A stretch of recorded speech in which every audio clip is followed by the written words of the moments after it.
It's the Scott and Allie Not For Air podcast. The rules are gone. The shirt is untucked. Here's Scott and Allie. Well, this is going to be a Not For Air podcast that I'm telling you, everyone's going to talk about. And we're going to jump right into this. This is pretty awesome. For those that are watching, we have a 3-camera setup because we have a special guest with us today. So we have Greg here. And just to get right into it, Greg and I he works at the gym I work out at. And just casually in conversation this past Sunday, he was like, "Oh, and I got shot in the face." And I was like, "What?" Now, hold on a minute.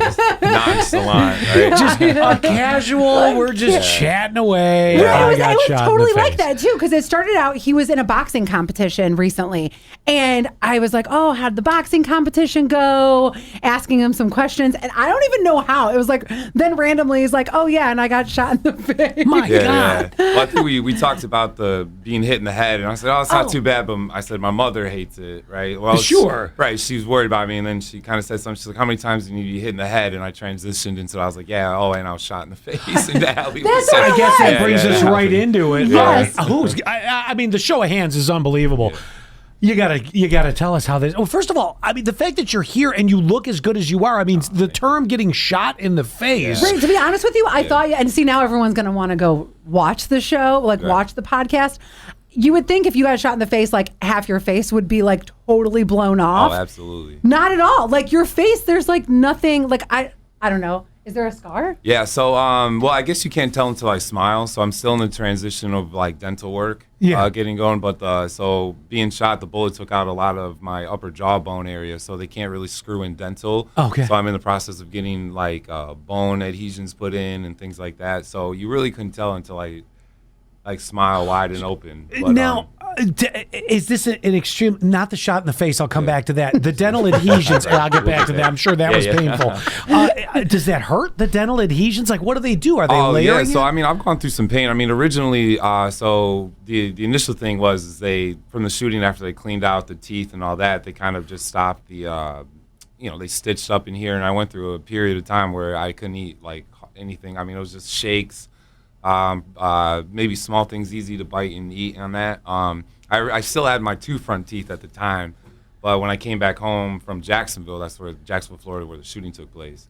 When I came back here to upstate New York, I started going to U of R Medical, and then from there they removed the tooth, and then we tried something where I forgot the procedures with the oral maxillofacial surgeons, and they tried this new technique where they had this thing that I had to screw every time they took a piece of my bone. And they'd set it there, I'd turn the thing and it would move the bone. Yeah. And just that little space in your body will fill in the gap, so to speak. And so I had to do that for a while, and that hurt. I equate it to anyone that's ever had braces and you had to crank your braces. My brother did. Yeah, absolutely. Was that like before every meal, or was that just a periodic thing? I think I had to do that maybe twice a day, once in the morning, once at night. But just, I can't remember how many times I had to turn it, maybe 3 or 5 turns. Yeah. Just to give it just that slight little gap so your body kind of fills it in with that. And that was painful. That hurt a lot. And not to mention, the more that I screwed it out, the rod piece would hang out, so my lip would like hang over this. Wow. I mean, I had like, it's just like that irritation, constant chapstick all day long. Because if that thing wasn't like lubed up, it was just the worst, right? It was just the worst. Well, I have to say, Scott, this is what you have to look forward to. You'll be eating getting all shot in the soft, face? eating all soft foods. You know, Oh, yeah, You're just well, like, there's that Yeah. eventually, yeah. Yeah, I go absolutely. from no cavities ever in my life to suddenly I'm toothless. I Yeah. don't know that No, happens. soft foods. Hence the soft foods. Okay, so before we get into how this all came about, and I know that there's a story. You are a veteran, so we want to first of all say thank you. But this is, I mean, what you listen. Without folks like yourself, we wouldn't be able to do this insanity, and we appreciate that. I don't know if anybody else appreciates what we do, but we thank you. Wait, I want to say this: the shot in the face was not in the service, though. That's what- right, No, yeah. absolutely. And so that's been kind of another complication, quick tangent, is like if the shooting happened during the service, the VA has a dental part and they take care of it. But since it was out of my service time, that was more on like my medical insurance, which I don't know if anyone, depending on what level your insurance is, that can be like pulling teeth. No It's pun. all suck. Yeah, no pun. Everybody's Yeah. insurances So suck. every time I go in to do something, they have to check on my insurance first, and then they consider most of this stuff cosmetic. as long as it's not life Oh, yeah, threatening. you like to chew, but that's Yeah. cosmetic. Yeah, right? Yeah, it's like, hey, I This is why insurance is such a scamboozle. I said it on the show. I said the problem with insurance is I want to find a job where I can take a lot of money from people, Right. tell them I'm going to give them something, but then give them nothing. Oh, right. So- And then it's more of like a middle ground of negotiation of what they allow for procedures. So, yeah, it's Greg, don't get Scott started on insurance. Yeah, We'll that be was a here different for one. 10 years. Okay, Because so- just like what was it, the last podcast that Scott was going off about insurance? Oh, it pisses me off on a periodic basis. That still isn't I'll resolved. come back next episode for that. What? All right. no, no. not for that. You have to talk about something else. So you said this happened in Florida where no good things happen. Yes, And when was it? What was the date? Yeah, so so the shooting took place on I can't remember exactly what time, just early morning, maybe 2 a.m., 3 a.m. on January 19th of 2019. also when nothing good happens, 2, Yes, 3 right. a.m. Yeah. I right, was just going to absolutely. say Wait, that. of when? To January 19th of 2019. So right before Okay. COVID, Yeah. all that really, right the early part. I don't even think it was in January. I don't even think it was talked about yet at that time. Right. I'm not quite sure. But Well, yeah. Scott was talking about it, Yeah, and he was the only maybe. one. No, I'm serious. I'm serious. I was one of the first to hear about it, and I'm like, Really? what? This No. This Yeah, I'm is not a gonna lie. running When, joke. when I heard it, I was just like, here we go, another something, this and that. And the next thing you know, these got closed down, this got closed down. I was like, That's my exactly Lord, what it right? was. Yeah, I remember that vividly. I was actually at a beverage store making jokes with the owner because they called it the Wuhan virus before Wuhan, anybody knew right. anything. And I go, what that there Wuhan virus? You can get penicillin for that. We were joking. And then like a week and a half later, everything's closed. It was crazy. All right. So January 19th, Yes. 2019. All right, let's go back. Let's start how you got shot in the face. Yeah. So we'll just take it back to the beginning. So I lived in Jacksonville, Florida. I lived in the house with my girlfriend, her daughter Ella, my daughter Ella, and my best friend Ryan. My best friend Ryan, he was in a partnership with another man, and it was like up and down. I think one thing you'll hear throughout this is a highlight of domestic violence can come in all genders, all sexes, all this. Like, it's not just between a man and a woman. It could be between two men as well. So he was with a guy that was quite verbally abusive, physically abusive. There was times where I even had to kick him out the house because I heard them rustling in the bedroom or something, and you can hear him yelling. So it was kind of, I mean, you try to tell a loved one, like, hey, you got to let this guy go. Like, no matter how great whatever is, right? I don't care how, we used to joke, I don't care how good the dick is. You got to, like, right? Like, I get it. Like, you Gotta just, go. yeah, right? Like, look, man, I just, like, we love you, right? This guy's not good for you. So, Yes. so we went out on Friday, January 18th. The reason being is because my friend Ryan's birthday is January 16th and my birthday is January 20th. Okay. So we went out on the 18th to celebrate both our birthdays, which ended up being more for him because Ryan's a diva. And it ends up being all about Ryan. So I wanted to go to certain club spots. I think I was 1 at the time, about to turn 32. So there's some clubs I want to go to, some places I want to go out to, but we ended up going to all his ones. So we went to Hamburger Mary's, which is a pretty famous drag show place. It's a lot of fun. Anyone that could ever just go out, I recommend it. So we went to Hamburger Mary's, and then after that, we went to one of his clubs that he likes to go to. And I don't remember exactly too much during the night, but I think what I believe is between the man, which ended up being the shooter, his boyfriend at the time. I just don't say his name. That's just something I That's don't fine. like I to get do. that. I Yeah. get Just that. no need for that. But so I guess they were arguing and texting sometimes, and I know even when Ryan gets a little drunk, some of his words can be harsh, right? Sometimes they can kind of cut deep. Yeah. But I believe they were arguing and whatnot. And then what we were going to do is we were going to have some people come over to our house afterwards, just for a little small after party. Like I said, Ryan likes to throw it big. He's a diva. So we got done with Hamburger Mary's and we went to a club and we were on our way home. And we all got to the house. It was myself, Jessica, my girlfriend, and then Ryan. We were all in the home, just the three of us. Luckily, her daughter Ella, she was actually staying at the night at a friend's house because we knew we were going to be out late and maybe a little party afterwards. So luckily, she wasn't at the house. Thank God. Yeah, absolutely. So I know I got in the home and we were kind of getting ready for people to come over, and I went to my bedroom. And I think what I was doing is, so I smoked weed a little bit, and I was getting ready to maybe roll a little blunt, right? And I don't know how he got in the home. I don't remember that. But I just remember those two arguing. And I thought, man, here we go again, right? And I was like, man, not on our birthday, not this. And I remember hearing, like, the cries from Ryan, I think basically just to let me know, can we get him out the house? He needs to go.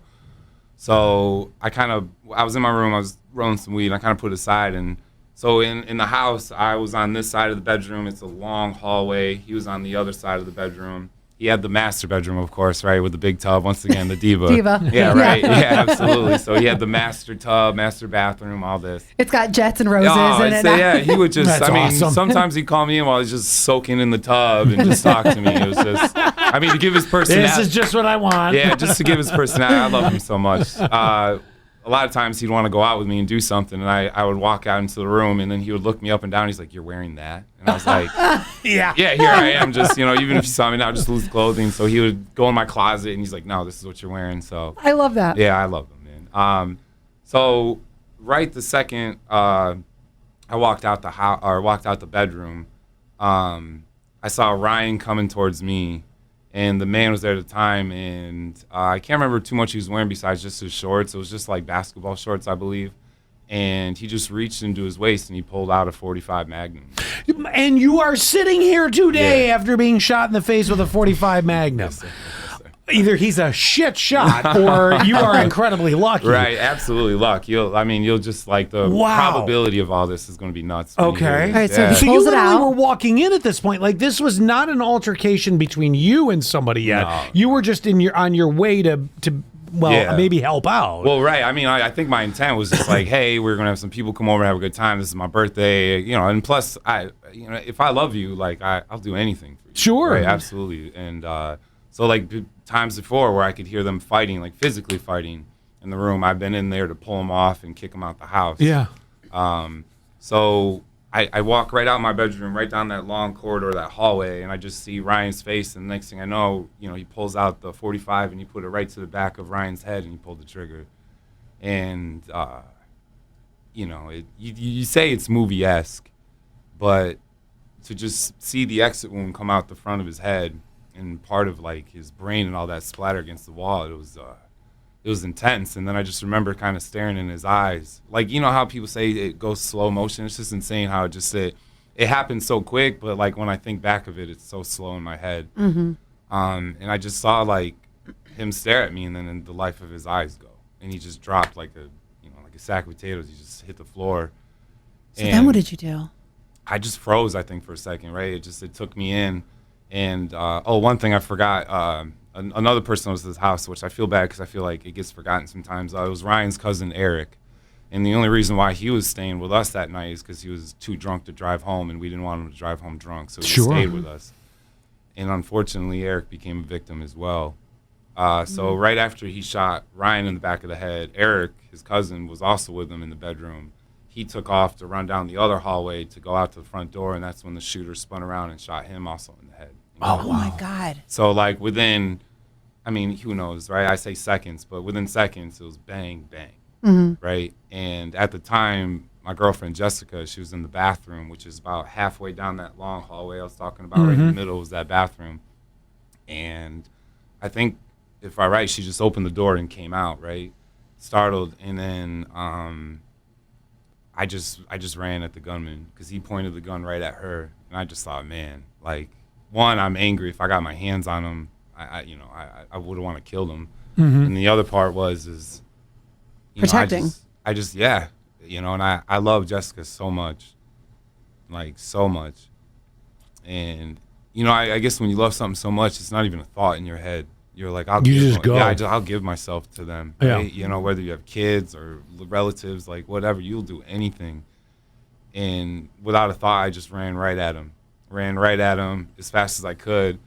And he saw me coming, so then he spun back around to me. And I must have been within arm length from him. I was about ready to dive and get him, and that's when he shot me right here in the face. And it hit me right in my upper left jaw area, right in the upper teeth row.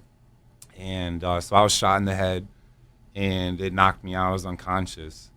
And while in my state of unconsciousness, because of what I did, it saved Jess in the sense where she was able to run back in the bathroom. I think she tried to lock the door. I can't remember if she did lock the door or not, but he was struggling to get in the door to get to her. And he was trying to kick it down, open it up. I think he broke the door a little bit, but he couldn't get it through. So he ended up just kind of shooting through the opening of the door a couple rounds, just random shots in there where she was at, and it ended up hitting her in the head as well. But her bullet ended up hitting the frame of her glasses, which redirected it down through her jaw area, and that put her down as well. She was right by the toilet where she fell. And so I didn't know this. I was state of unconsciousness. Next thing I know, I regained consciousness, and I was on my back, and I just felt like I can't breathe. And I was choking on like pieces of my bone, from my jaw, crunches of my teeth. I just remember like vomiting, like throwing it up and spitting it out. And then the next thing I remember is I couldn't feel my legs. Oh, that's interesting. Yeah, I couldn't feel my legs at all. Anything from the waist down, I just couldn't feel it. And what happened was, so the bullet hit me in the upper jaw, which actually this is the probability of saving my life. If that would have been like an inch higher, inch to the left, inch to the right, I could have went through extra wound. I probably would have bled out. So it hit me in the teeth, which absorbed most of the impact of it, and it redirected it down through my tongue and into my throat, and it hit my C1 and C2 vertebrae and shattered it. And that's why I couldn't feel my legs. So I was in a state of paralysis for some time. And I just remember laying there, and I'm choking. I'm kind of looking up at the ceiling. I was able to tilt my head forward, and there's the shooter right there staring at me. Oh, God, he's still there. Yeah. So And he didn't, like, run. Not yet. No. So he's standing right at my feet, and he was staring me in the eyes. And here I am knowing, okay, 45, right? How many rounds? He shot Eric. He shot Ryan. This has got to be military Yeah, training, right. where So your here I brain am. goes here. Oh, right. So I'm because counting. you know, your normal person is probably just wetting their pants at this point, going, Right. That's it. And it's a So blur. You're literally like taking inventory of everything. That's amazing. Just Okay. kind of assessing the situation. And So kind of he's go from staring there. at you. So he's staring at me, and I mean, you know, I don't know. I think, like, how do I describe it?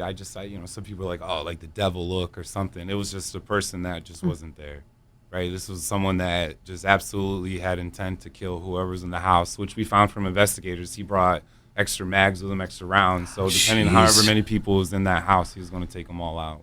Well, my so it was God. almost premeditated before Yeah, the absolutely. arguments had taken it there. So I'm Wow. not quite sure what was said within the texts or the phone calls they made that night. I You mean, never obviously- saw it? No, nothing like that. No. Okay. I mean, I will say, I don't know if, I've heard wild threats from people before, like, oh, I'm going to kill him or all this. And then you're like, all right, man, calm down, like this and that. And he's made threats before. There's been physical violence, but like, I guess in a lot of cases, domestic violence, you don't know until it happens. And it Sure. snaps, Right. So that's why, like, if anything out of this, if you can see the snowball falling down the hill and kind of see like this coming, I hope you take action and do this, because, you never know if someone just snaps. Right. Right. So, yeah, I'm just standing there, and I'm looking him in the eyes, and then I thought, oh man, this is it.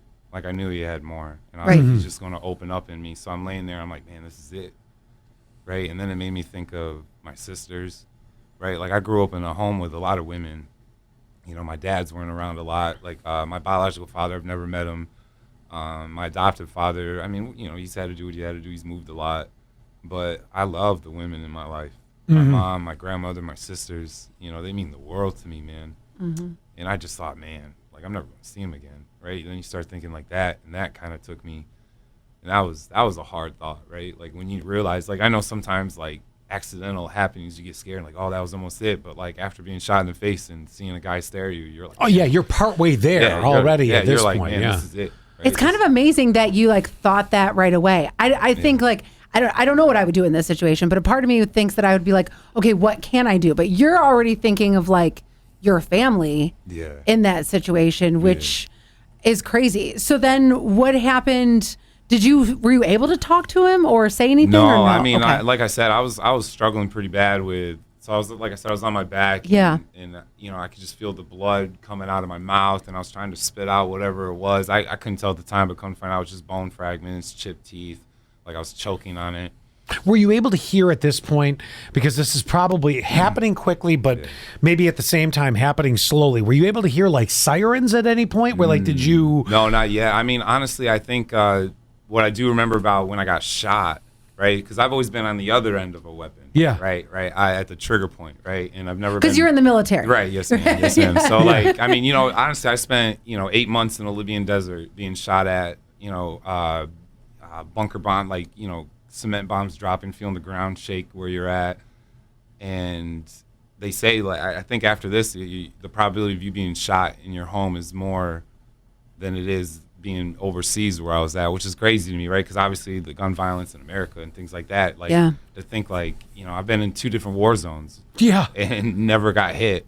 I've been stabbed, but I was never Yeah, shot. why not? I mean, honestly. You're like a cat. You have 9 lives. It takes me back to the scene in Lethal Weapon 3 where Mel Gibson his who became his wife. That's how they hooked up. They're like, well, I have this knife wound, I have this shot, I have this, and they're oh my god. Yeah, I was. They had the show, the girl with the dragon tattoos, or whatever. I feel like I'm yes. the guy with the scars because I mean I have like if I took the shirt off, you're like this came from this came from this. Oh And my you know what I gosh. mean?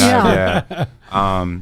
But I just remember when I was shot, I was so close to the barrel that it was almost like just the biggest flash bang. Yeah. Right. Yeah. Just I mean. I say it like I know. Yeah. Oh yeah. Well, even like think about Right, when you I've go to been- like a shooting range or something, and Right. how like even if you're at a shooting range, the kickback, the power, the noise, the everything. So I mean, that's the closest a gun has ever been to my head, and I can't even imagine it like facing me. Just the impact of all of the guns being around and the noises is like it's kind of shocking. Right. So, I mean, there's the other part, too, is just kind of like the ringing in the ears kind of effect. Like, you ever seen a movie where, like, they're out and they're little, you know, they're not there, but they hear that ringing? Like, yeah, that was absolutely something for myself as well. But once again, I've been in situations where I've been next to people firing off rifles or, I mean, you know, for example, we had M16s or M9s. And I've been around close enough where, like, I'm used to that ringing, where you can still collect yourself, hold your thoughts, and do what you need to do. So... yeah, I mean, that was it. No sirens, not yet, not at this point, right? I mean, we lived in a suburban neighborhood. It was a nice neighborhood. Yeah. So it wasn't, you know, that's another thing too, right? I mean, we'll get to that point. Like someone thought it was in a drug house. And I'm like, no, it was in my home in a suburban neighborhood. Yeah. So yeah, I'm just laying on my back and he's staring at me. And, you know, like I said, I had that thought of this is it. And then it made me think of my sisters, my mom, my grandmothers. Like, and I thought, man, this is it. And then he just took the gun, he put it to his head, and he shot himself. Because he must have realized there was no way out. Yeah, so come to find out, the intent was it was like a murder-suicide, which happens, you know, quite often, I guess, in a lot of domestic violence cases and things like that, where kind of the idea of like, well, if I can't have him, nobody will, and like I'm out. So he put the gun to his head, and once again, you know, just seeing him put it to the side of his head, and then it just explode out. Right? This is all like what you would see in a movie for that because I mean, nobody's really. You know. I hate to say movie-esque, but it kind of almost is. I mean, it wasn't. You know, I mean. So at the point that you were conscious, you witnessed this happen. Yes, sir, I saw it. Okay, now you've seen things. Obviously, you were in that situation. And I don't mean this as a level of insensitivity because even through this story, it feels as though you had a level of compassion even for the shooter, probably knowing that he was, you know, having severe mental problems. Yeah. I mean, just the way you're describing this, you've been very fair about that. Did you get a sense of relief like, oh my God, I'm going to actually live? Or what do you remember that feeling right after he took his own life? Right. So right after he shot himself, he ended up falling into my lap. So he was that close to me. I mean, he was right where my feet were. And honestly, I mean, thinking back on it now, I don't know if he was checking to see if he thought I was dead, if he felt like he needed to finish me off. I'm not quite sure. I mean, I don't, you know, who knows, you know, probability, you know, God, I don't know what it is. He just didn't shoot me again. He just put the gun to his head and he shot himself. And right when he landed in my lap, my first thought was Jessica. Yeah. That was the first thought I had. And, man, and I was, you know. Was she still unconscious at this Well, point? I didn't know. Oh, okay. You know, she got shot after I was shot. Okay. So I knew Ryan was dead. I knew Eric was dead. All these headshots, I knew it. And the way they dropped, like, you know, I mean, I've been around. I mean, I lost a buddy in Libya who died in my arms from multiple gunshot wounds. And when I see that pupil dilate, I know you're gone. Yeah. Yeah. And I knew they were dead. And I just thought, you know, man, please let Jessica be alive, right? Like, I don't know how I could live without her.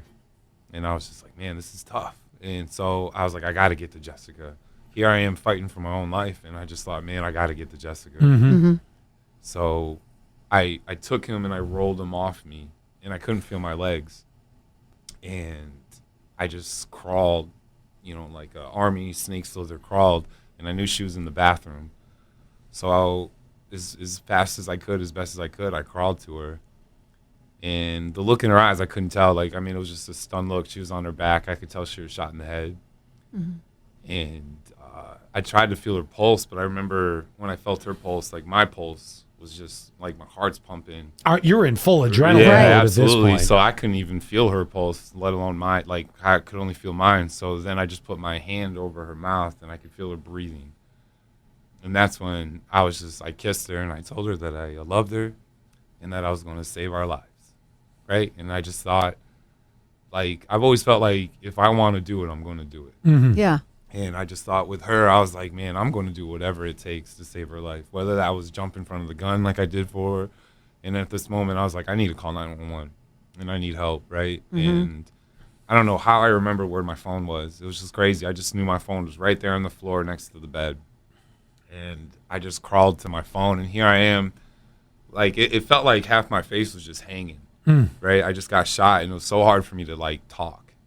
And I remember I dialed 911. And the operator answered, and I was like, I've been shot. My girlfriend's been shot. My friend's dead. His cousin's dead. And, like, she couldn't understand me because I think I was like, you know, I guess, right? Yeah. And as best as I could, I had to tell them the address. I told them that the shooter was dead because the cops didn't know if they can come in. Right. But, yeah, they're trying to get as much information from me. And I think from what I was told by the cops, that I was on the phone with them for like 10 minutes. Really? Yeah, just trying to give them all the information. And the whole entire time, I just felt my throat closing up. Yeah. And it was hard for me to breathe. And, man, like, that feeling of, like, you ever, I don't know, maybe held your breath underneath water as long as you could, and then that feeling of, like, oh my gosh, I need air. Yeah, I got to Yeah. get You up. wanna Yeah, get go up. to the surface, sure. And I was feeling that. I was like, man, so bad I want this breath because I want to save Jessica, right? Like, and I just thought, man, I can't fail because I felt like I failed in not saving Alex overseas, which, I mean, that's something, you know, that was silly. I mean, you shot multiple times. There was nothing I could do. But, like, I was like, man, I can't, like, I just didn't want to fail, Right. Like, I want to do whatever it takes. So I was able to give them, I mean, she was able to, the operator was able to understand the address. And then the next thing I do remember is hearing the police sirens. And I heard banging on the door. And then I'm pretty sure I just heard the door getting kicked in because I kept telling him that the shooter was dead. The shooter shot himself because, I mean, he's laying next to me bleeding out as I'm on the phone. And the next thing I remember is just kind of hearing, like, Jacksonville Sheriff Department. I don't think they have local PD, not like an EPD or anything like that. Yeah. It's just, they have like the Jacksonville Sheriff's Office. So it's like JSO. And then next thing I know, this cop came up to me and like patted my back and said, "We're here, buddy." Right? Really? Yeah. And then that just, you know, because like I thought this is it. Yeah. And then like, you know, it made me think about, you know, my oldest sister has kids and I want to watch them grow up. And my youngest sister was just starting high school and I just wanted to see her grow up. And, you know, and then Ella, right? Ella's like my daughter and I just thought, man, right? Like it puts so much perspective into your life, right? And then the next thing I remember, I was being escorted out into the ambulance. And so remember, like I said, we're going to have an after party. And so after I forgot about that part, to be honest with you. Right. Oh so my gosh. right when I came We're out, well beyond the party, sir. right. So as I'm on the Stretcher? thank you, getting pushed out, right across the street were a couple of the girls that we hang out with that were friends with Ryan, and they were just on their knees screaming. Oh, sure. And like I still remember those screams, right? Like it was just terrifying. I mean, I'm talking like, you know, like almost a mother losing their child in the street kind of stuff. It was just screaming. And so come to find out, those two girls that I mentioned that were going to come over, they were actually knocking on our door when the cops showed up. So they were that close to being in the home and being shot and killed. Oh my gosh. Yeah, so this was right after the shooting. So it must have been on the point where I was calling 911. And I didn't hear it. I don't remember that. But they're at the door, knocking on the door like, hey, why can't we get in? Why is it locked? They're calling our phones, all this stuff. Yep. And that's when the Jacksonville Sheriff's Office showed up, escorted them away, and then came in the house. probably good they didn't see that scene on the inside. That would be really, I mean, unless your name's Allie, in which case you want to break the door down and see everything. I joke. I said, what do they call it? Like murder porn, right? With couples watching it. I was like, this is a good one for it. I'm all for it. It's an issue. Wow. All right. Now, at this point, you know that you and Jessica, you're going to survive this. But you're, I mean, at least I know we're alive at that point. You're alive at that point. Absolutely, yeah. You're off to the ambulance. Yeah, so I'm off to the ambulance. And so, like I said, I remember I felt my throat closing up. It was so hard to breathe. Well, that's exactly what it was doing. So when the bullet went through the throat, like it swelled up from it going in and cutting it. And my heart rate started dropping. So right there on the ambulance ride on the way there, they trached me. Oh my God. Yeah, they trached me because I wasn't able to breathe. It was just swollen shut.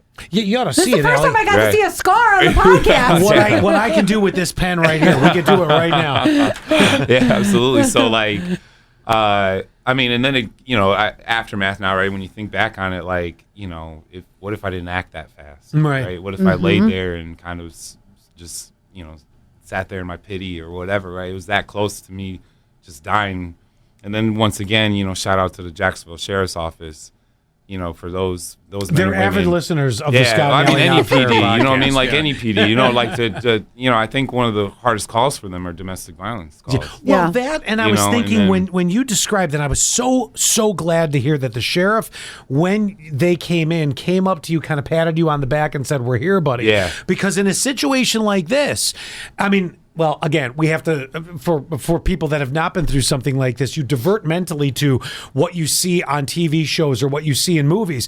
They could have blasted in the house and thought you were the shooter. That's what I was thinking, Well, so like I didn't even realize on the phone for 10 minutes, you think 10 minutes with a 911 call, like I don't know how long, on average, most 911 calls, but 10 minutes is quite a long time. It seems it is. Absolutely. So, like, I mean, I was giving them a lot of information as best as I could because, like I said, every time I talked, it just felt like my lips were flapping. Right. Yeah.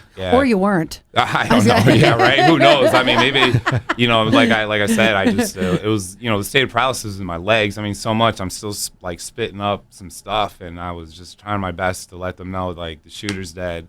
Yeah. We have this many wounded, right? I mean, maybe it is military, right? Just kind of. It has to be. Yeah, just a lot of the training. I mean, I've never been in the military, and I'm thinking I probably wouldn't have acted that fast. And I think the reason why you're alive is because you had that previous training. Yeah. The average person, I don't think would be alive. Well, I think the military for a lot, right? I mean, obviously there's some things I went through that I'll carry with the rest of my life, but as a young kid around here that needed some discipline and was able to see the world and really be able to like go through some things now where I feel like I can be in a position of either leadership, mentorship, or whatever. I always feel like the best thing is experience. Which we'll get there. Yeah, absolutely. Yeah. Okay, so we're in the ambulance, and do they even know that you are having paralysis? I don't know if I told them that. I just remember kind of waking up into the ambulance right when they started to trach me. Okay. Right? It's not like I went under some anesthesia or whatever. I mean, right then and there with like whatever it is, the knife, they just kind of went in and trached me. Well, you've been shot already. What is this? Right. I'm sure they're like, your adrenaline's rushing, but you're fine. Yeah, we're just going to knife you. And I just remember when that happened, it was just like all of a sudden like air came in. Yeah. Right? Just like this. And then I blacked out, I think. Okay. Interesting. Yep. And then the next time I woke up was in the hospital on my birthday. Oh, that's right. Yeah, because your birthday was on the 20th. Yeah, so it happened early morning of January 19th, and I don't remember regaining consciousness or anything until January 20th, my birthday, waking up in the hospital. And did you remember everything that had happened? Yeah, so luckily at that time, my father was living in Florida. So my family was notified about it, and obviously they live up here. And so, I'm sure if, like as a mother, you want to get to your child so quick, but I'm in Florida and she's up here. So they, luckily my dad was there to be some type of like liaison or something that they can call and check on, make sure I was all right. And so when I did wake up, once again, first thing I can tell is I couldn't feel my feet, my toes, like the lower extremities. And there's my dad. And he got right up in the chair and he grabbed my hand.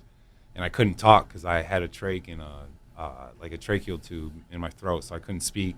Mm-hmm. So he gave me a pen and pad, and the first thing I asked him, I said, I just wrote, "Is Jessica alive?" Mm-hmm. That was the first thing I thought about. You know, like I said, man, I love that woman so much. And man, I said, is Jessica alive? My dad cried and he shook his head yes. And that's when I just, Good. I guess out of anything, some relief. Yeah. Right? I knew Ryan was dead. I knew Eric was dead. And I knew the shooter was dead. But, you know, Jessica was alive. And that just gave me some peace for the time being. Yeah. Wow. When did you get to see her? So for Jessica's injury now, so Jessica, like I said, the bullet hit the frame of her glasses, which is blows my mind to think that a frame of glasses could redirect a bullet. Right? That still blows my mind. But it ended up going through part of her jaw, and they ended up having to wire her jaw shut as it healed. And it also hit like a certain nerve that's in the side of her face, and it kind of someone similar, like if you see someone with a stroke, and they lose like a nerve, or they have nerve damage through it. So she deals with the nerve damage, I believe, on her left side of her face. I believe it's her left side. So she has issues with her eye. Her eye, she can't blink the one eye, so they put like a weighted bar in it, so it'll come down every now and then, so her eye doesn't dry out. She still has to put like droplets in her eye. And then, So our eyelids doing reps. I got you. Yeah, basically curling 15s. You know what I'm saying? You know, but I hope you don't mind our humor. No, it's She's okay. a blast going through airport security. Yeah, man. Right? No, it helps me. I appreciate you. So and then so she deals with I don't want to say it sags, but it's just she had nerve damage. So you know, she were to smile, only one side comes up and everything, and I think that hurts me a little bit because I guess I feel like in a culture like women, right? You know, the beauty, the prettiness, especially the face, and all this. And I just wish so bad, like it just, you know, it's just something that she wouldn't have to deal with because I love her so much. And but she's still she's still beautiful, man. She's like, that's the crazy part is like when you see both of us, you wouldn't know we both been shot in the head until maybe we point something out and then you notice it. Yeah, but she's still just as gorgeous as ever. But yeah, I mean, it was just laying in the hospital, and then just the next steps from there. So, But when did you get to see her? Yeah, so I didn't get to see her for probably, I think it was like a day or two. She was recovering. We both were in the ICU, and because it was still like an ongoing investigation, nobody could visit us unless it was family. We had cops or JSO officers right outside our hospital room. Wow. So we were in like a certain ICU area where you can only have clearance to get in. And so luckily my dad was there. My dad, Rick Leeson, he was there. So that was nice to have him with me, you know, because I mean, I couldn't imagine just waking up and being alone in a oh my gosh, no. room. Right. That's terrifying. Yep. So yeah, I mean, I guess quick side note. So I still have the bullet in my neck. You do? Yes. Yeah, so I still have the bullet in my neck, and you kind of think a real blast going through airports. Right. So when you said that, it made me think of it. Actually, the bummer, like at first when I have it, I was like, oh, this is cool. Every time I go through some security thing, I'm gonna be like, well, I got shot in the face. I have a bullet in my neck, but it doesn't go off. Really? No, bummer. no, it's so like I guess the bullet's so small and like instant, like it doesn't go off. So I was like, which is weird. My belt will. Yeah, right. I'm telling you, even with the wand. Actually, I've even had my bra clip. Oh, go really? on. Yeah. And Wow, I'm that's like, it's insane, just, man. Well, you got a lot going on. Yeah, I was about to say, well, You need a lot of metal to hold these up. It's a big, it's a big clip. Hold on a man. minute, though. Why couldn't they take the bullet out? So they didn't want to take the bullet out because I believe there's a major vein artery that runs right through here, and it's so close to it that right now it's not giving me any implications. I don't have any issues with it. But for them to go in and try to remove it, I guess whatever their probability, their risk assessment on it, they found it to be too risky. Do you ever feel it? Like You know, honestly, sometimes like when I'm bored or when I'm just laying there and I think about it, like I kind of pry and I'm like, is that it? Is that a muscle? Or like sometimes if I swallow and I feel something move, I'm like, was that it? And I'm like, is that? Yeah, Like, or is that a sit? I don't know, right? Yeah. Wait, I have another question that's similar to like where you see on like CSI and shows and stuff like that. Usually right after something like this happens, investigators come in so quickly and they're like, we're sorry, but we have to ask you questions because we need you to be fresh with the memories. Yeah, absolutely. Did they come in right away or is that also like a TV farce? No, actually, so initially when I first woke up, it was just my dad and I, and you know, I'm writing things down to him, and you know, I'm letting him know I love him and things like that. And then shortly after that, I don't know if it was later that day or the next day, I can't remember this part, but next thing you know, it was 4 JSO officers, 4 of them that were on call. They have a victims impact person there, a VIP. Her name is Whitney. She was there. So Whitney came up to me, And every one of those JSO officers shook my hand and hugged me. And they said, because if it wasn't the actions that I did that night, a little girl wouldn't have her mother. Mm-hmm. And that was kind of weird for me, I guess, right? I don't feel hero-ish. I guess I don't think of myself ever in that situation. But, like, I don't know, man, right? Like, I would do anything for her, right? And it's like, don't thank me. Like, that's just what we would do, right? Yeah, right? Like, so, they all hugged me. They thanked me. And then, you know, they did kind of ask me some questions about him and about that. You know, they kind of just, you know, here I am trying to write everything down. I couldn't talk. You know, they asked me about the shooter. You know, I guess like I'm sure even you guys know, like, let's say you hear or you read a headline in the newspaper, see something on TV, then all of a sudden you're like, oh, maybe it was drugs, maybe it was this, maybe it was that, right? So they do. They ask. Listen to me. Oh yeah. I speculate. Yeah, that's me, right? I watch my little shows. I'm like, he's doing something, right? Yeah. But so they asked about it. I was like, no, I mean, like I said, I smoked weed, we drank, right? But nothing about this was drugs. I meant to ask you, were you able to talk at this point, or was the trach still in? Oh, the trach's still in. So actually, the trach was in for me for maybe 2 months. I couldn't talk. Oh, really? So you're writing all this? Yeah, I'm writing everything. Oh, my so they asked me something, pen and pad, I write it, you know, flip it over, let them read it, turn it back over, write it. That's so. Yeah, so now you've got a scorching hand cramp on top of the fact that At this bullets point, lodged in your throat. you should just save those pages for a future book. Yeah, you know, honestly, it's just well, there's some stuff I want to save, and maybe a quick tangent we could do. So actually, after the shooting, I got home. You know, I mean, I love my dad. I needed my dad to take everything out of my house, and I wanted him to put it in storage. And well, somebody came by. My dad ended up not putting it in storage. You know, he ended up putting it in a trailer, and he left it on his property. And someone came by and stole the whole trailer. So, oh my God! So I get shot. I lose my best friend. You know, lost Eric. Eric was a friend of mine, but was, you know, Ryan's cousin. And then after that, all my life possessions were stolen. I was going to ask that. Yeah, it was just kind of like it was like, man, bro, right? Like. But then again, too, though, I mean, even people with a house fire, I know it's, you know, it hurts, right? Like a lot of stuff that I had overseas that I kept, like even from Alex, like I'll never get that back. I mean, sure, I have the memories, but everything from high school, anything sports wars, like I was a prom king, like all that stuff, all the letters that my sisters wrote to me when I was overseas that kept me going, like it's gone. I have two questions. Yeah, the first question. Did you ever, and then I'm going to come back to your friend Alex. Yeah. Did you ever walk or set foot back in the house after this? Yeah, absolutely. Yep. So once I was able to walk again, I could feel like, so eventually. Oh my God, we didn't even get back to your legs. No, hold on, right. we'll come back to walking in the house. Okay. When was it an intensive physical therapy to get your legs going, or did they end up going, listen, this is just going to take a little bit of time, things got, well, no, you said that it shattered the vertebrae. Yeah, the C1 and C2 vertebrae, it's right up here at the top part right here, and it shattered both those. And then after hitting the vertebrae, it kind of like, ricocheted off, and it's just sitting in the meat part of my neck now, the bullet. The meat part? Yeah, the meat part, right? It's the medical term for that, the meat part of your neck. So surgeries, I'm assuming. So absolutely. I mean, the first surgery I did was just the oral surgery, right, to take care of the damage of up there. So, right, I had stitches in there. I mean, mouth was hurting. And once again, I couldn't really eat with the trach. And so, you know, they had the feed tube through my nostril, down through my throat, into my stomach. And the nurses called it the meat and potatoes, but it was just like a sack of whatever, right? And it was just not the birthday dinner you're looking for. No, right? Here I am, birthday. I can't feel my legs. I'm just laying in this bed with this thing through my nose, and that was the only way I can get food. IV in my arm. Just lost a friend, right? Like, and someone I loved that I've known for 10, 12 years. So that hit me, right? But eventually, so eventually, you know, the neurosurgeon came in, and, you know, every now and then they check my, you know, do you feel this, right? They touch your toes. They make you feel it with different objects, something light, something more sharp. And I wasn't feeling anything. And then, you know, they pinched your toes. The color wasn't there, right? The blood wasn't necessarily flowing to it.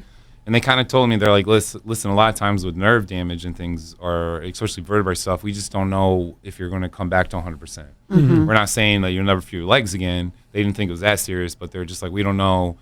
Like, you know, maybe like I said, I was an athlete, military guy before. Am I going to be able to like perform at that where I was, especially, you know, at that time only 31, not too old, right? Right. Yeah.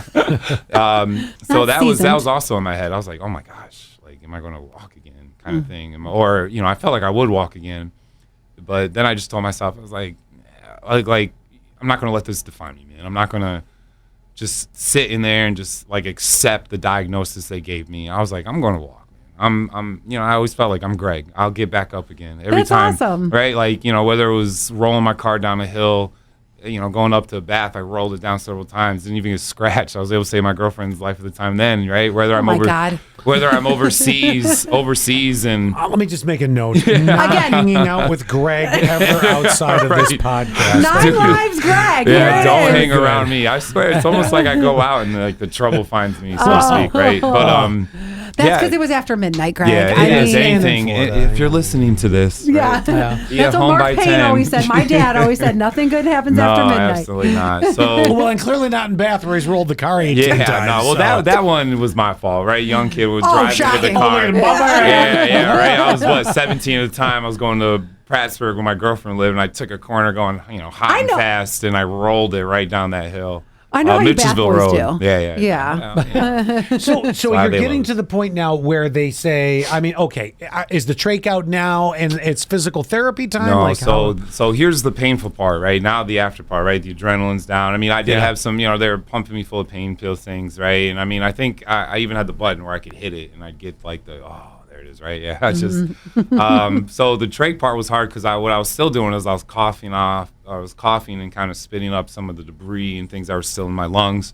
So there was like, particles in my lungs, blood in my lungs. I still had some loose things. So nothing was coming out the mouth. It comes out the trach hole, right? So and what they do is like it starts with like a certain size centimeter hole, and then like they shrink it down to the part where it closes up to where the scar is now, right? And that's another scary part. So you're sitting there, you're just laying there, everything's fine, and then you cough up something and it plugs your trach hole, and now you can't breathe. Now you're just like, so then you got to hit the button and hope a nurse comes in. And bless those nurses, man. The nurses in the ICU room at the University of Florida Health thing in Jacksonville, they were amazing. Now, I'm sorry, I don't mean to laugh, but Yeah. this question's going to... Yeah. no. So, you got something stuck in the tray. Yeah. I mean, when the nurse comes in, does she grab like a toothpick and try to poke it No, back so down? here's the painful part. What they Like do, tweezers. what they do is Stop. what they have to do is they have to pull the whole trach tube out. Oh, God. Just basically discard that and put a new one in, and that was painful. Like that hurt so bad. And the thing is I knew it was coming. Right, the first time it happened, I felt the pain, and then it happened again. You're like, oh God, here it comes. It's coming again. So I'm hitting the button to let them know, like, I can't breathe, so I can't talk. And like I just point to the trach tube, and they know right away. So they go in there and they just kind of like pops it out. That's when you have to hit the morphine button first. and then So like I got the help me button and the morphine button. Yeah. I'm just hitting both of them. You're like playing a video game over here. Thumb cramps and just like going nuts. They get done with it, you don't know your Yeah. ass from your elbow. yeah. Right. So, Oh, my God. but the thing is some of the stuff that I would spew out, it was small enough to go through the trach hole. And the thing is like I guess I still had pretty good lungs. And it would shoot across that hospital room and just slap against the wall up there. So my Uncle Danny, right? So my Uncle Danny, he's in movies. He's a Hollywood guy, right? And he flew out to come see me, right? And he spent time If with you me say down there. DeVito, I'm going to crap my pants right now. Actually, it's Glover. Dan Finnerty. He's from Bath, New York. He's been in some movies. He's married to Kathleen and Jimmy. They've been in movies. And Oh, whatnot. yes. You know, okay, yeah, a little hello. nonchalant. Hocus Pocus. Yeah, Hocus Pocus. A lot of I people was remember. wondering- Yeah. I was thinking, like, I know this name. Why do Yeah, I a lot of know people this know name? from that. She also did King of the Hill. She was Peggy Hill on the show. So she did that. Yeah, my uncle's been in some movies. He was kind of like the singer in these movies. So he was in Old School with Will Ferrell and that. He was the singer. He's like, I fucking need you now tonight. So he's that man. Yeah, absolutely.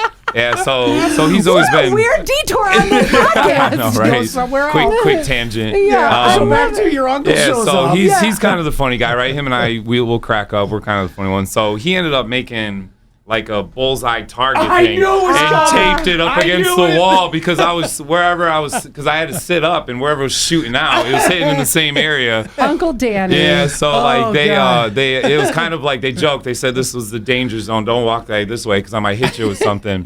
But, I just literally pulled up a picture of your Uncle Danny. yeah, absolutely. Okay, wait, actually, on his wedding day. Oh yeah, beautiful. That was a nice time too. I think they had that in California. That was a nice yeah, time. that was a good time. Yeah, no, you know, whatever. As a young kid, you meet some celebrities. They had RuPaul there. He orchestrated most of that. RuPaul was there. wow. I met Oh, Ellen random. DeGeneres and her girlfriend at the time, the blonde one, the one that kind of went a little crazy. Right? Oh, yeah. Portia I forget de her name. Rossi? Yeah. I think that's And they're what still that- married. Are they? I'm like, oh, yeah, Porsche. Was that it? Yeah, I can't yeah. remember. Honestly, I can't remember. And then that was when it was Brad Pitt and Jennifer Aniston at the time. So I met Oh, Brad Pitt yeah? and Jennifer Aniston. Too. Really? Yeah, This yeah. is so random. Yeah, I know, okay, right? wait. Let's Yeah. get Back to the shooting. Oh, Sorry. wow. No, you're Yeah. fine. So Okay, your Uncle Danny comes. Yep. You don't know if you're going to get feelings in your legs. You're right. And then they come to me and they're like, all right, we need to talk about your vertebrae, right? The C1 and C2, because it was basically just shattered, but still kind of in place. Oh, wow. Yeah, so it wasn't like too distorted to where they had to go in and do surgery.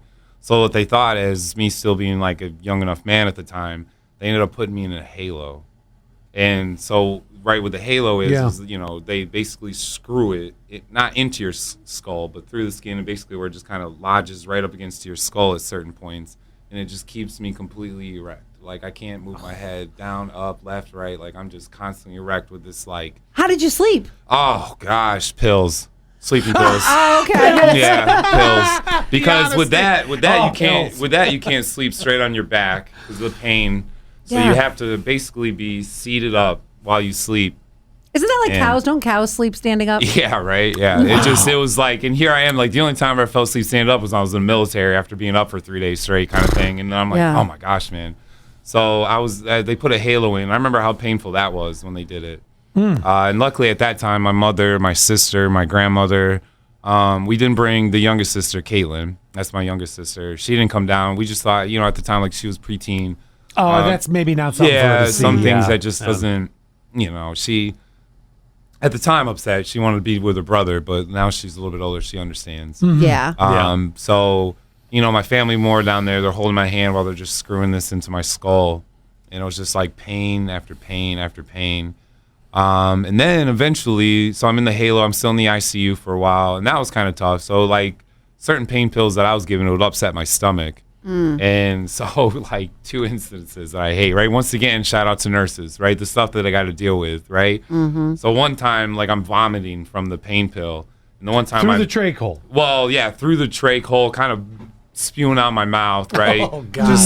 Just such great. Hopefully you're not eating right now. Anybody? Yeah, right. So their like a spaghetti noodle, the feeding tube comes out my mouth. So Oh. it's through my nose, out through my mouth, and then they have to come in and just pull it.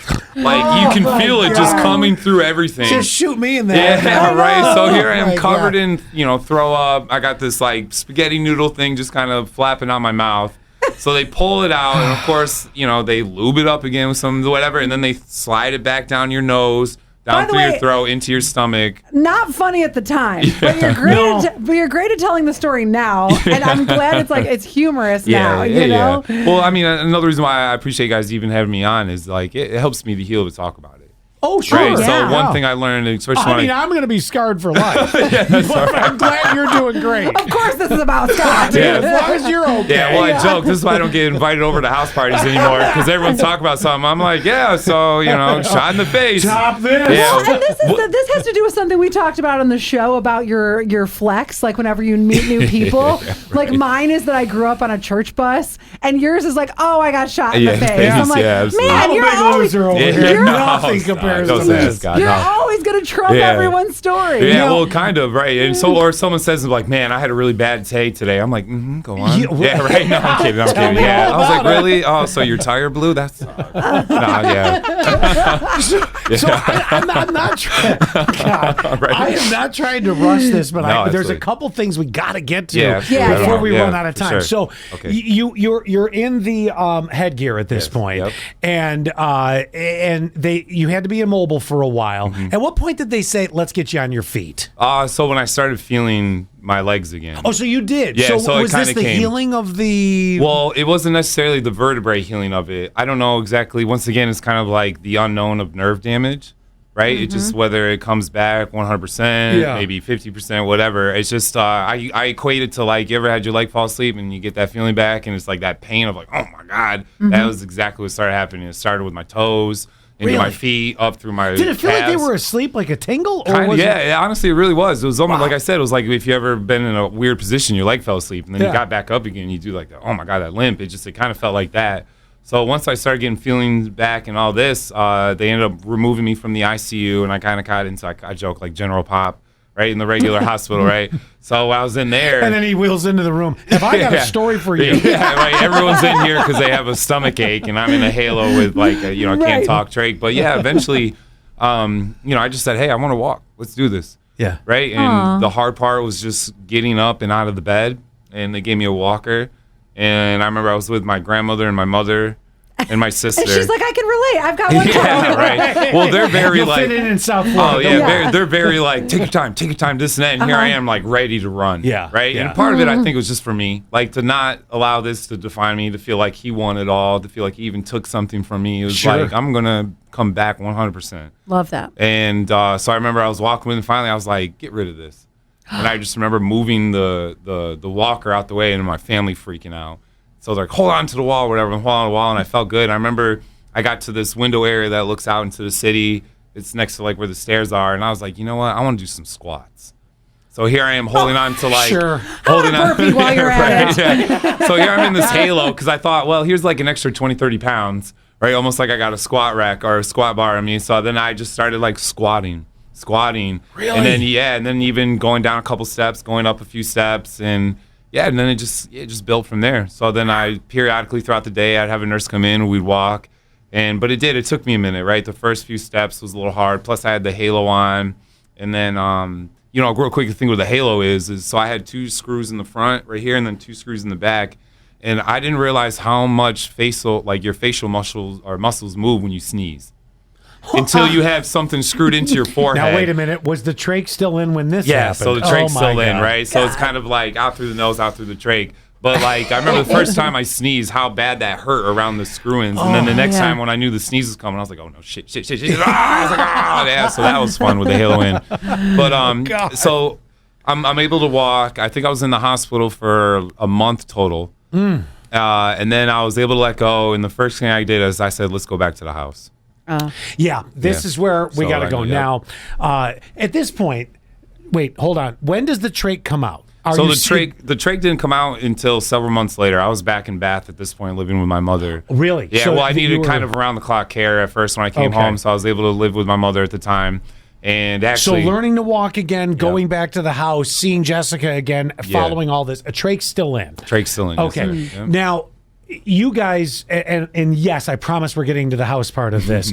I'm assuming during all this time, at some point, Jessica's been able to get back into being around you more. Yeah, you know, yeah, with- absolutely. So Jessica's injuries, not comparing it, but I mean, obviously she had the jaw wired shut. She dealt with a lot on that end, but I mean, in a sense, she So can neither move. She one can of walk. you can really argue with each other. Her mouth is wired shut, and you've got a trach in. Right, so This we're is great. writing back and forth to Yeah. each other, talking. I When mean, it goes all caps, you're in deep shit, man. right. Well, like an angry woman with a text and that long paragraph Yeah, thing, oh, right? yeah. Like mine are quick 1-2 sentences. Hers are paragraphs, right? It's just the difference between man and woman. But even with a wild shark, so if you ever want to, they can kind of like a little talk. So she, so she gave a little talk, but I mean, she's brave too, man. Like, what a woman.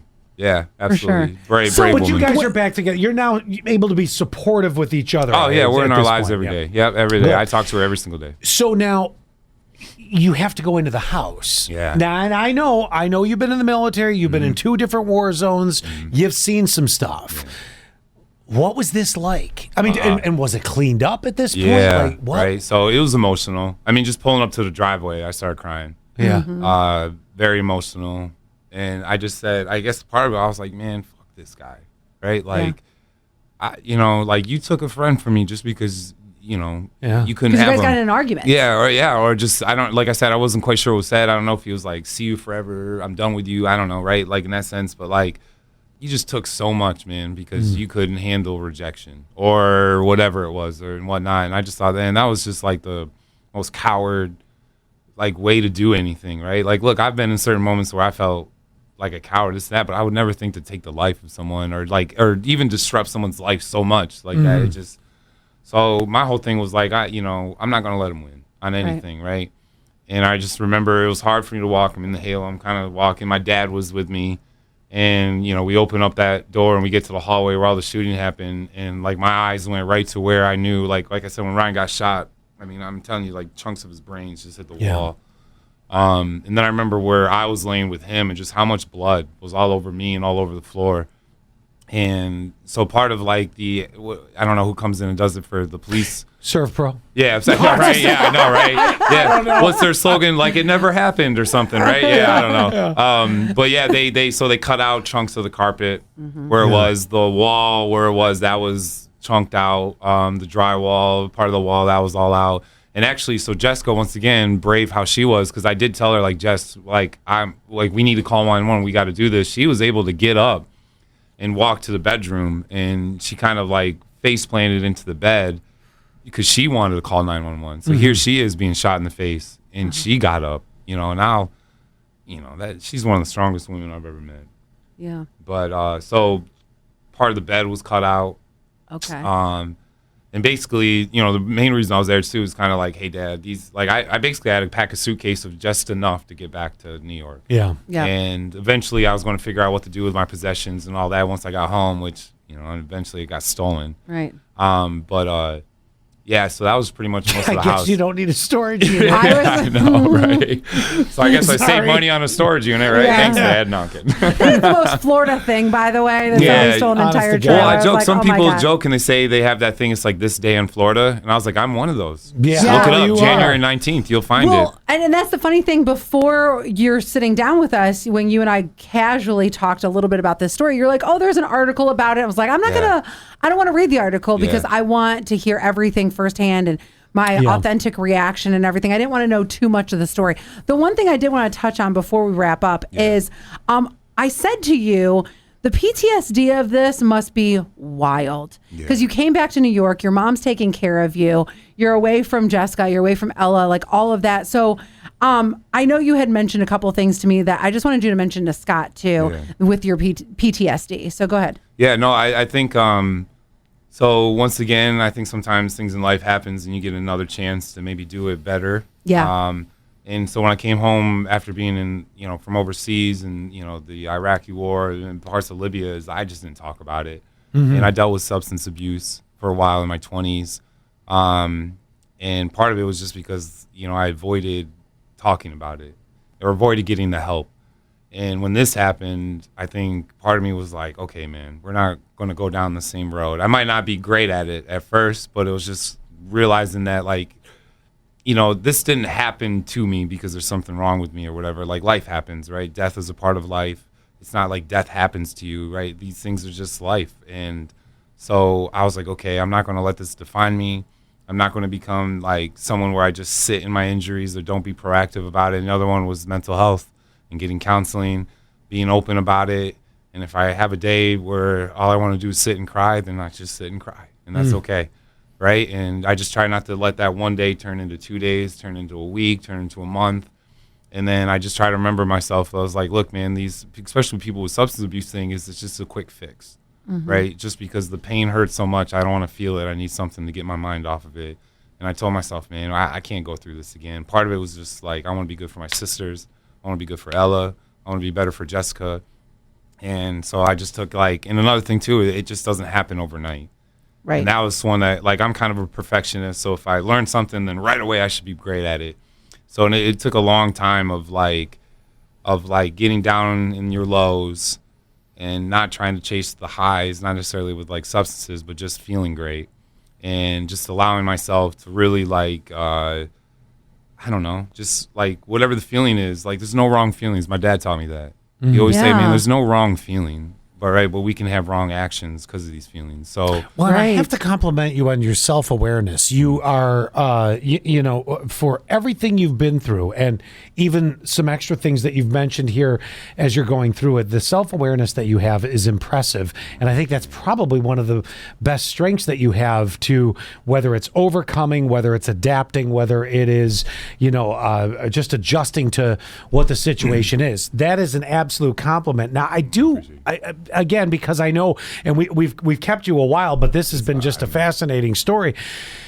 Where do you go from here as far as the process of continuing to heal? Like, what is the next steps for you to get back? I mean, it's interesting because when someone looks at you, you know, up until, and I'm not in any way trying to point out a flaw or make you feel self-conscious, you would not really notice until you interacted with someone, and then obviously they'd go, okay, I see what's happening. like So a big what happens from here? How does this yeah, go? so this is part of the healing too, and I'm sure anyone that deals with something in the same boat as mine, not necessarily shooting, like maybe some type of facial scarring, or I don't know, right? Something that's noticeable, because like, right, we are people where we look and we judge, right? And we all have things like, oh, that's ugly, that's pretty, that's this and that. And, you know, I've dealt with that. So when I first came home, right, I tried to date a few times, right? And here I am in my early 30s doing like a whole Tinder thing, right? I'm almost embarrassed to say like I'm on that shit, right? Like, come on, man. No, we've all done it. Right, Yeah, whatever, right? yeah. Like, you know, so there was a time in where there was right, in a lot of my photos, I'm not wide smiling. I'm just like closed lips smiling. And I remember this woman hit me up on the Tinder. I'm so handsome. I'm so pretty. Or not pretty, handsome, like, right, gorgeous. She can't wait to meet me. And she actually cut hair out in like Montague Falls area. And so part of the date was she was gonna come, she was actually gonna do my hair for something for fun, and then we're gonna go out together and maybe we'll smoke a little weed or something. And halfway through the hair cutting, she just got real cold with me, quit talking to me. And then at the end of it, like, I paid for the haircut and left. And I thought, what the heck? Like, I'm not that bad on date, or at least I know if I screw up a date. Yeah. So I check her Tinder profile the next day, and she added something in her profile, and at the bottom of it, in all caps, she said, "And for the love of God, man, make sure you have all your teeth before you talk to me." Yeah. And that's when I was like, ouch, that hurt. Yeah. Right? Yeah. Like, part of me But was screw like, her, well, right. you know? Part of me was Yeah. like, well, forget her, man. Yeah, Like, you don't know obviously, my but story. still, though, I think that was the point where, like, because I see it. Every time I look in the mirror, I see it. Sure. But, like, that was the first time I realized, okay, other people see it. And so there's the healing process of, like, I'm not ugly, right? I'm not. I dove in front of a gun to save the woman I love. Yep. Like, I'm not ugly. Right. Right. And like a lot of people too, whether you have like a birthmark or so whatever, things of this, or whether it's your weight, I don't know, whatever, like, you're not ugly, man. Like, right. Like, there's so much more to people than just face value of it or just the sell of it. And so that was part of the healing process too. And like, obviously, like, every time I went out in public and I would meet someone, my first thought was like, man, they're going to notice I'm missing teeth. Right. Or I got a little sag in here. You'll notice even when I suck in, you'll see the jaw. So like, I'm so self-conscious about my looks. Maybe like the real first time in my life I've had to deal with that. Right. And so like, I just, That's something I've known you for a few months, and that's something I've never noticed, like the indentation. yeah, or like, anything I that. noticed it. Right. So like, so there's the healing part too. And a lot of times I just felt myself kind of like just staying in my apartment all day. Like, I was nervous to be out. And so here I am. Which can make it worse. Right, which then makes it worse. And now I'm alone in my thoughts. And part of my healing, I was like, all right, man, you got to get out there, right? You got to be with people. You got to deal with people, right? I think to be good, like, we have to deal with people, right? Yep. And so what do? I get a job. Well, one, I went to school. So I got my math degree, right? And I went into that. And then when I was done with that, I found this beautiful place, Jim's Gym, right here in Elmira. And, you know, Christine and Jim Wheaton, amazing people. Bonnie and Man, amazing people.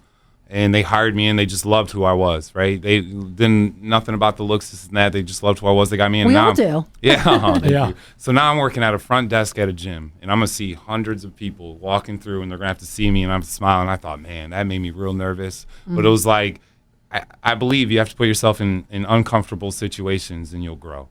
Yep. Right? So, like, if I'm always in a safe space, in a safe environment, doing something easy, I'll never grow. I always say what doesn't challenge you doesn't change you. Yeah, absolutely. Or in this kind of case, what doesn't kill you makes you stronger, Right. right? Like, yeah, right, Yes. yeah. So I found myself there, and then the next part, right? I'm working at the front desk at a gym. I'm seeing people, and then honestly, the more I've told the story and the people compliment me, it made me feel better about myself. Oh, it helped me sure. with the healing, right? And then the next thing I do, I was like, man, I want to box. So here I am. I ended up getting a spinal fusion done. So that's the next part of the healing. So real quick, I know we got time, but like, in the sense of the halo holding in my vertebrae, they weren't healing properly. They were actually pressing in on my spinal cord, and I started losing feeling to my arms and legs again. I get rushed to the University of Rochester Medical, and they did emergency surgery on me. and they fused together my C1 through my C4 vertebrae. When was that? So I think that was probably 4 or 5 months after the shooting. Okay. Right. So I had the halo on for a long time. They said it'd be a long time. They were hoping it would grow back on its or kind of heal on its own in the right way. And who knows, right? Maybe it's something I did or just didn't, like whatever, the odds of it working. So I just started noticing. I think the first time I noticed this, I was holding a water bottle and it just fell out my hand. Oh, wow. And that's when I was like, oh my gosh, right? So I ended up having that emergency surgery, and then now I'm just where I'm at today, right? I have a nice scar on the back of my head.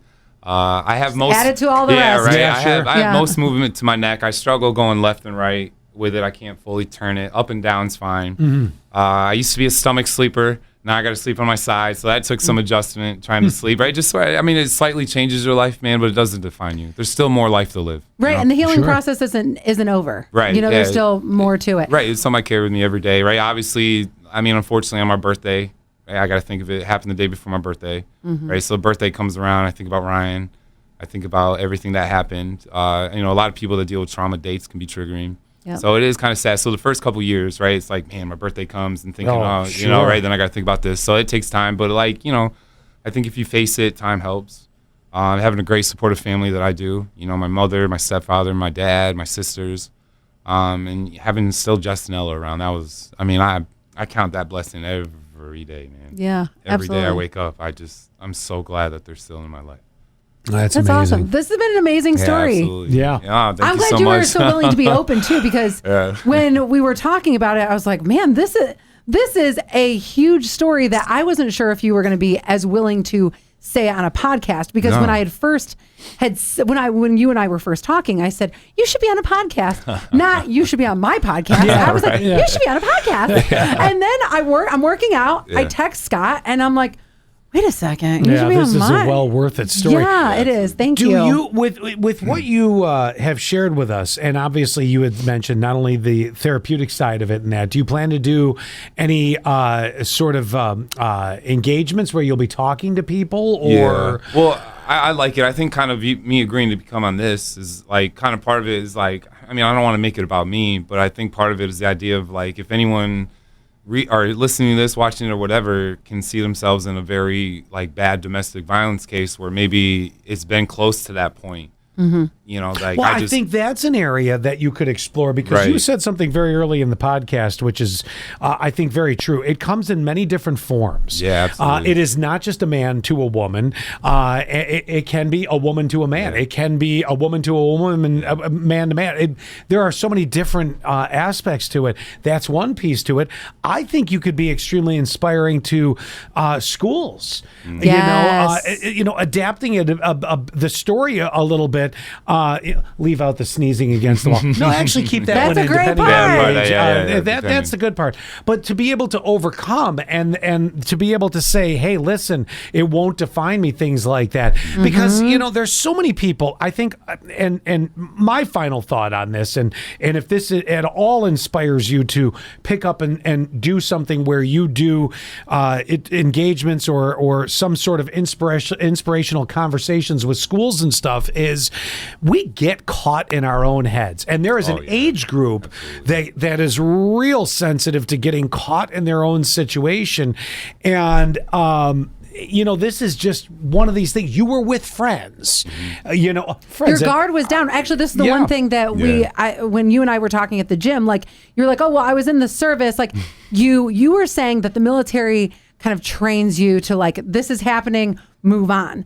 But then when it happened in your own home and you're not expecting it, your guard is down. Like, it's different to experience so much trauma in your own home, as opposed to when you're like, yeah, I'm walking into battle knowing kind of that I'm going into battle. Yeah, I mean, in the military, I mean, you know, one of the things that we always said in the Navy, like, head on a swivel, and that just kind of, you know, represents. Not for you anymore. Yeah, right. I know, right? If I'm in there, I'm like, it's a whole upper torso turn. Like, when I drive sometimes, like, some people notice it. Like, instead of just turn my head, I have to, like, look behind me. But that's great. But yeah, I mean, you know, you're in a state of awareness over there. I knew I was in a combat zone, right? And you're walking into it and you're kind of knowing it's happening. But to Allie's point, right, like, we were just out of a night of drinking and having a fun time for my birthday. Yep. Right? Yeah. And it came in. And so, like, a few things that I feel like this kind of, I hope if it brings light to anything, is just the realization that domestic violence could be in anywhere, right? Whether it's in, you know, the gay community or whatever, any Yeah. community, whatnot. Like, it happens and all works. And the thing too is, so the shooter,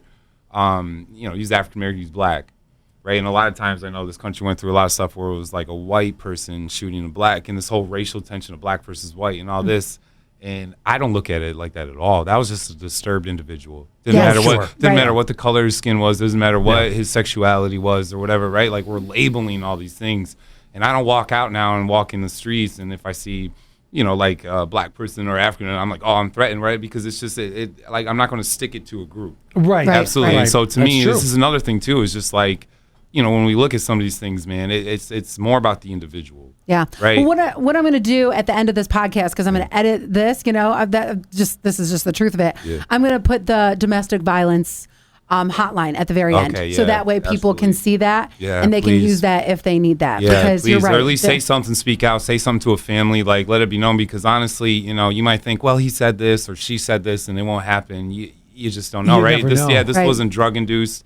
This person was sober as can be and walked in the home and shot 4 people and then killed himself. Yeah. Well, and I think the other thing too, keep this in mind, is if you decide to take this further and do any sort of engagements or make yourself available to share your story specifically to younger people, it's a great message that you can overcome. Yes. Yeah. Just about anything. Yeah, and, absolutely. and my God, you've had just about everything. So, Yeah, yeah. Yeah, absolutely. Wow, Greg, this has Yes, been thank you. a Oh, great, thanks, guys. great podcast. You Yeah. have been just awesome. thank you, And Allie, I thank hope you. we get to get you back in at some point down the Yeah. line here and maybe get an update, see how things are going, For what sure. you're doing.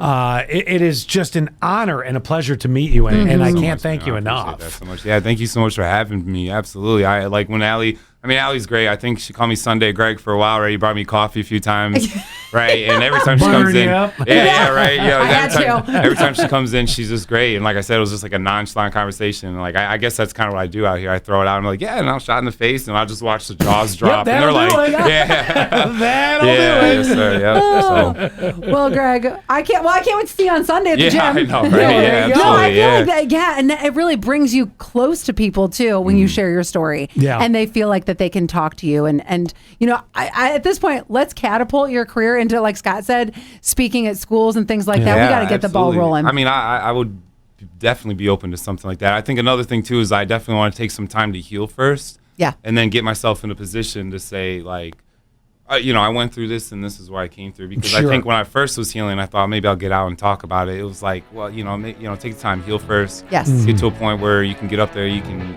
get my thoughts together and really send out the message, right? So Yeah. I'd definitely be open to that. Awesome. Well, that's All right, great. Thank It's you great so much. Appreciate you, for Thank you sure. to everybody for listening. Make sure you're following us. Follow Scott and Allie on social, like, subscribe, and definitely share this episode. Well, that was fun. Wasn't that fun? That was fun. Do us a favor, will you? Subscribe. Share the Scott and Allie Not for Air podcast. Touch our buttons. We know you want to.